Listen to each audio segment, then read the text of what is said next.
হ্যাঁ, আমি নান্টু বলছি, বলুন। কে বায়না করছে? ছেলে কি বলছে?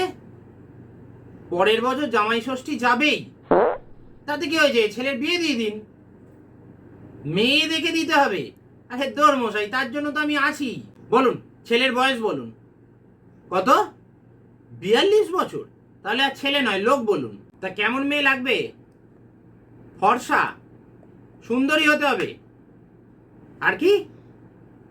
ঘরোয়া মেয়ে? না দাদা, পারলাম না। কালো, ফর্সা, সুন্দরী, তামাটে সব রকম মেয়ে দিতে পারবো, কিন্তু ঘরোয়া মেয়ে সরি, আজকালকার দিনে পারবো না। শুনুন দাদা, আমি আর 5টা ঘটকের মতন নই। আমি না ইন্টারন্যাশনাল ঘটক, বিদেশেও ঘটকালি করি। আমেরিকা থেকে কানাডা সব জায়গাতেই আমি বিয়ে দিয়েছি। আপনাকে আমি মিথ্যে আশ্বাস দেব না। ঘরোয়া মেয়ে না এখনকার দিনে ওই খড়ের গাদায় সূচ খোঁজার মতো। তবে হ্যাঁ, আপনাকে আমি গ্যারেন্টি দিতে পারি যে আপনার ছেলের জন্য উপযুক্ত মেয়ে আমি দেখিয়ে দেবো।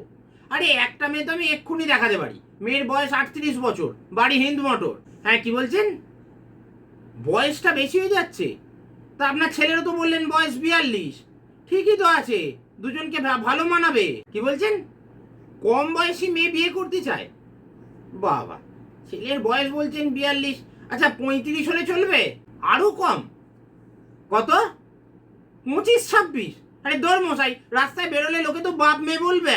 শুনুন, 32 বছরের একটা মেয়ে আছে, হলে বলুন, আমি এক্ষুনি দেখাতে পারি। তবে একটা শর্ত আছে, ওদের বাড়িতে কিন্তু জামাই ষষ্ঠী নেই। ওই দিন কে একটা মারা গিয়েছিল বলে তো জামাই ষষ্ঠী উঠে গেছে। কি হয়েছে? ছেলের বায়না জামাই ষষ্ঠী খাবেই? ওরে বাবা, তা আপনি 42 বছর বয়স অব্দি কি ঘুমোচ্ছিলেন? আগে ছেলের বিয়ের ব্যবস্থা করতে পারেননি? কি হয়েছে? ছেলে বাইরে ছিল? আচ্ছা, তা বাইরে কোথায় ছিল? কোথায়? নেশা মুক্তি কেন্দ্রে ভর্তি ছিল?